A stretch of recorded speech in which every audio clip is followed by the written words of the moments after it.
Berusaha Dr. Muhammad Azlan Mis selaku Ketua Pengarah Persidangan Kebangsaan Sarjana Muda Persada 2022. Dan para hadirin sekalian, saya Kuas Wiling merupakan pelajar ijazah Sarjana Muda Sains Sosial dengan kepujian Psikologi, ingin membentangkan kajian saya yang bertajuk Keperluan Psikologi sebagai pengantara dalam perhubungan antara tingkah laku prososial dan kesejahteraan hidup semasa pandemik COVID-19 dalam kalangan mahasiswa. Pada bulan Disember tahun 2019, virus COVID-19 telah mula merebak di China lalu merebak ke seluruh dunia yang membawa kepada pandemik COVID-19. Pandemik ini telah membawa pelbagai perubahan terhadap kehidupan manusia, iaitu norma baharu yang perlu diadaptasikan oleh seluruh masyarakat, termasuklah golongan mahasiswa. Antaranya adalah mahasiswa perlu menjalankan kelas ataupun pembelajaran secara dalam talian secara sepenuhnya dan mempunyai sekatan aktiviti sosial, fizikal dan juga aktiviti sukan. Norma-norma baharu ini amat berbeza dengan norma dahulu dan akan menjejaskan kesihatan mental mahasiswa. Kesejahteraan hidup adalah keadaan yang baik dari pelbagai aspek fizikal maupun mental bagi seseorang individu dan juga berpuas hati dengan kehidupannya. Terdapat 3 dimensi yang berkait rapat dan sesuai untuk dijadikan pengukur tahap kesejahteraan hidup, iaitu kepuasan hidup, emosi positif dan juga emosi negatif.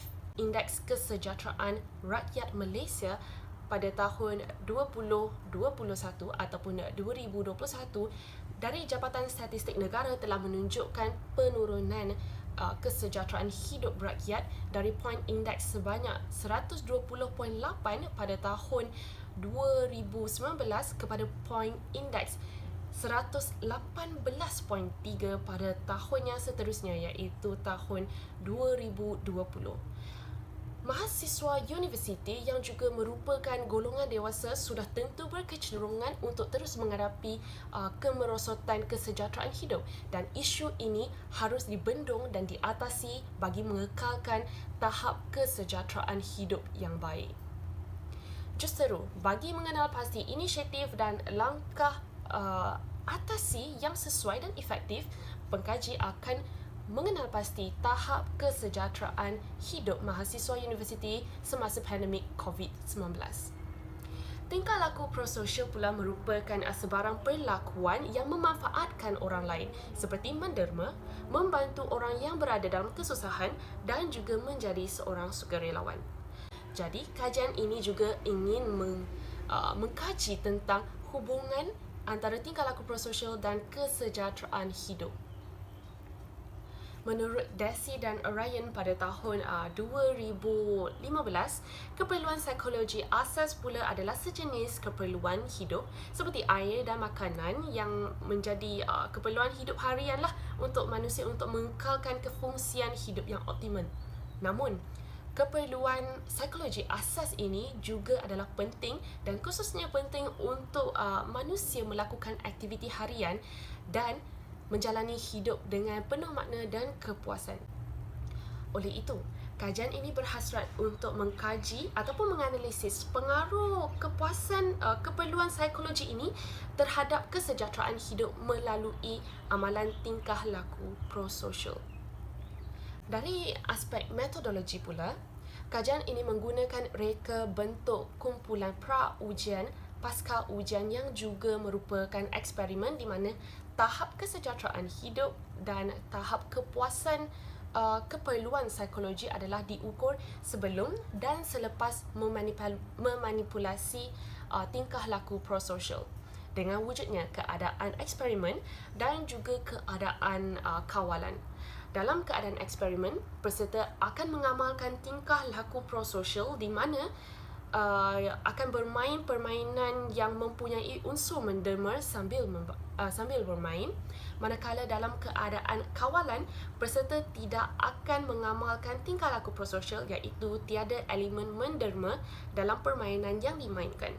Selain itu, reka bentuk kajian ini juga digabungkan dengan reka bentuk yang lain, iaitu reka bentuk dalam subjek, iaitu setiap peserta perlu menjalani kedua-dua keadaan eksperimen dan juga kawalan.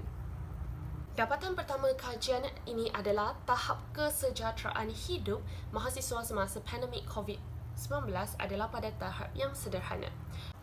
Dapatan seterusnya adalah tingkah laku prososial dan kesejahteraan hidup mempunyai hubungan yang signifikan. Ujian T-sampel berpasangan ataupun paired sample T-test telah dijalankan untuk menilai impak tingkah laku prososial ke atas tahap kesejahteraan hidup. Dapatan yang terakhir adalah kepuasan keperluan psikologi, khususnya kecekapan dan juga perhubungan memainkan peranan sebagai pengantara bagi hubungan antara tingkah laku prososial dan juga kesejahteraan hidup. Seterusnya, dapatan yang terakhir iaitu kepuasan keperluan psikologi, khususnya tahap kepuasan kecekapan dan juga perhubungan memainkan peranan yang penting sebagai mediator ataupun sebagai pengantara bagi hubungan antara tingkah laku prososial dan kesejahteraan hidup. Hasil kajian tentang hubungan signifikan antara tingkah laku prososial dan kesejahteraan hidup ini serta keberkesanan amalan prososial terhadap peningkatan kesejahteraan hidup disokong kajian-kajian lepas. Ini telah membuktikan bahawa tingkah laku prososial berkecenderungan untuk mempengaruhi tahap kesejahteraan hidup secara umum dan secara khususnya. Oleh itu, dapatan ini berjaya mengisi lompong ataupun jurang penyelidikan di mana membuktikan bahawa dalam konteks tempatan, tingkah laku prososial juga boleh dijadikan sebuah langkah ataupun cara untuk meningkatkan tahap kesejahteraan hidup mahasiswa dalam pandemik COVID-19, sama seperti dapatan kajian di luar negara.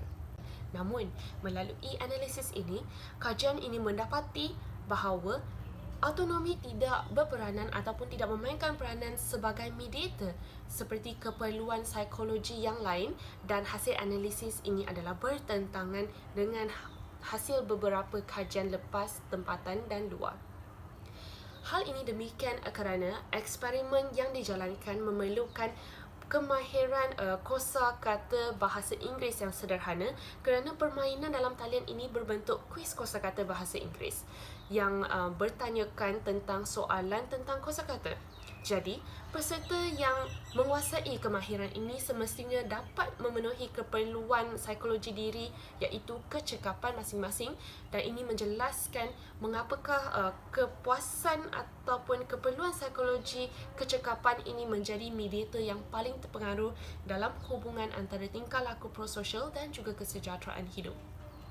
Seterusnya, keperluan psikologi perhubungan juga dibuktikan dapat meningkatkan emosi positif kerana peserta sedar akan bahawa permainan yang dimainkan ataupun aktiviti yang dijalankan ini mempunyai kesan secara tidak langsung kepada orang yang tidak dikenali dan juga orang yang memerlukan bantuan, dan ini telah memenuhi kepuasan perhubungan dalam diri setiap peserta walaupun tidak mengenali orang tersebut.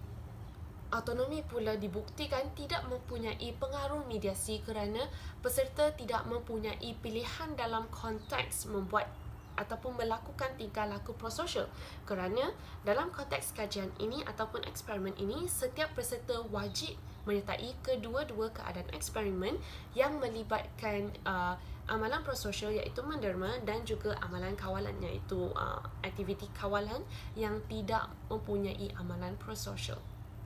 Secara keseluruhannya, kajian ini telah menunjukkan dengan mengamalkan tingkah laku prososial ataupun membantu orang lain, tahap kesejahteraan hidup kita akan meningkat kerana kepuasan keperluan psikologi kecekapan dan juga keperhubungan adalah dipenuhi.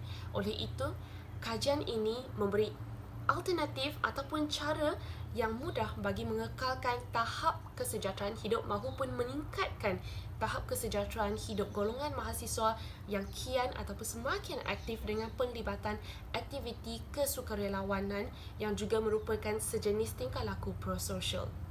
Kesimpulannya, kajian ini meningkatkan keyakinan pelbagai pihak termasuk kerajaan, masyarakat dan mahasiswa bahawa tingkah laku prososial dapat meningkatkan kesejahteraan hidup melalui kepuasan keperluan psikologi seperti kecekapan dan juga perhubungan.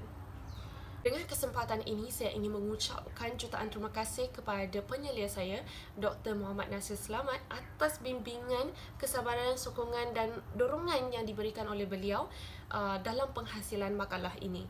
Ribuan terima kasih juga diucapkan kepada saudari Tan Shuhan dari Pusat Pengajian Kejuruteraan Elektrik dan Elektronik University Sains Malaysia dan saudara Tan Hong Jin dari Fakulti Kejuruteraan Universiti Malaya atas ciptaan laman sesawang yang menjadi platform permainan bagi menjalankan eksperimen ini. Sekian, terima kasih.